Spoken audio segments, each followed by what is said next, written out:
Okay, we're back with our final segment. Justin Kennedy, candidate for District 3 County Council.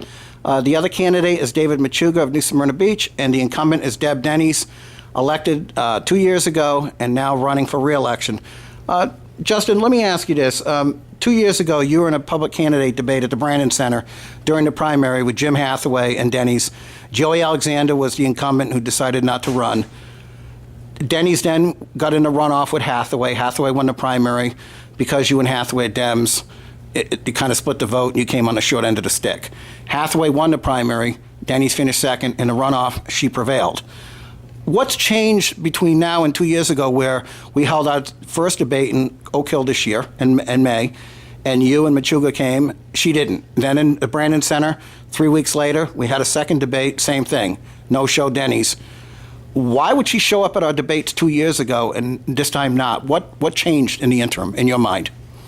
Well, I think it's obvious she has a record now that she has to defend.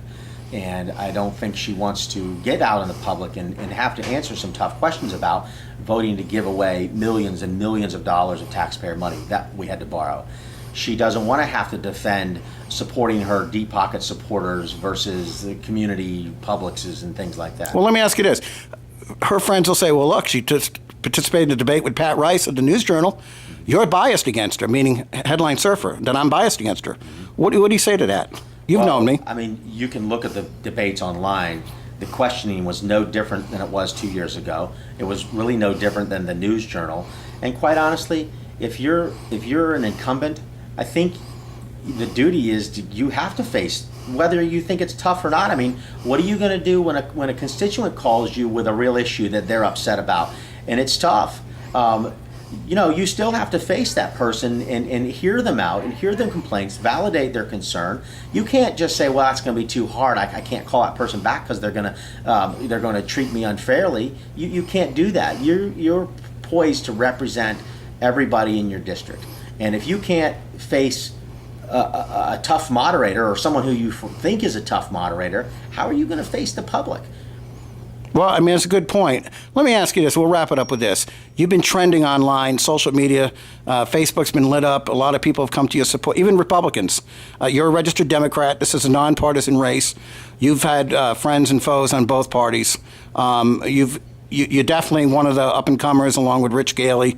Both of you are young men in their 40s with families, minor children. Do you like your chances come Tuesday's primary? I mean, she's outspending you like 52,000 to what, 8,000? Yeah. 6,000? I like the chances. All I know is this: I've done everything I can with the resources that we have. I feel like our marketing plan was very effective. I feel like we worked every angle we possibly can, given our resources. And come Tuesday, we're going to see whether or not, the work that I've done and my volunteers team have done, we're going to see if it pays off. Well, speaking of paying off, do you think that the money factor is kind of uphill? Do you think it's like climbing Mount Everest, or do you think this is something? No, not at all. Look, I've survived in business for years. It's not about the biggest. It's not about the most money. It's about who can operate the most efficiently and effectively, who can make good decisions, who can put together a marketing plan and succeed. I'm good at that. That's what I do. So I hope that, that helps me.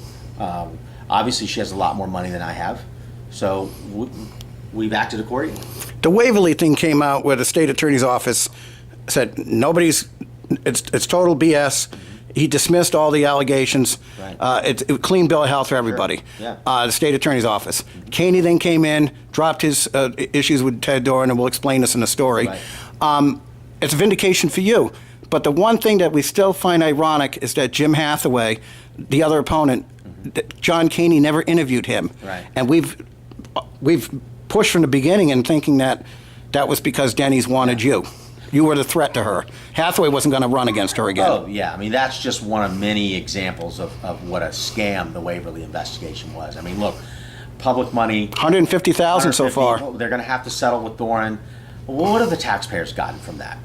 In the 11th hour, Caney just adopts and plagiarizes what the state attorney turned in. and Scurrilous rumor and innuendo. Rumor, innuendo. And ironically, it's Denny's who lies. Right. We found out, we looked Yes. at the public record in 2006 Yes. and her failed campaign for school board. Yes. She took out bus bench ads Right. with 2020 Media or St. Right. Cloud, Florida. Right. You know, this is just all too common in Volusia politics, and that's one of the reasons why I've stepped up to run, because I saw what the Waverly investigation was from the beginning, like most people, and you know, I want to put a stop to that stuff. Well, Headline Surfer has given you its full and unconditional endorsement in Tuesday's primary. We give high marks to fellow challenger David Machuga as an alternative choice, but the clear indictment is no Deb Denny's, Justin Kennedy. How do you feel about that? I appreciate it. Thank you very much, and I feel like I've worked hard to represent myself to the voters in an accurate way, and I think Headline Surfer, I think Henry, you've done a good job of uncovering that. Well, for Justin Kennedy, family man, small business owner, good citizen, former Edgewater City Councilman, candidate for Tuesday's primary, District 3 County Council. This is Henry Frederick of Headline Surfer. Thank you. Thank you. Okay.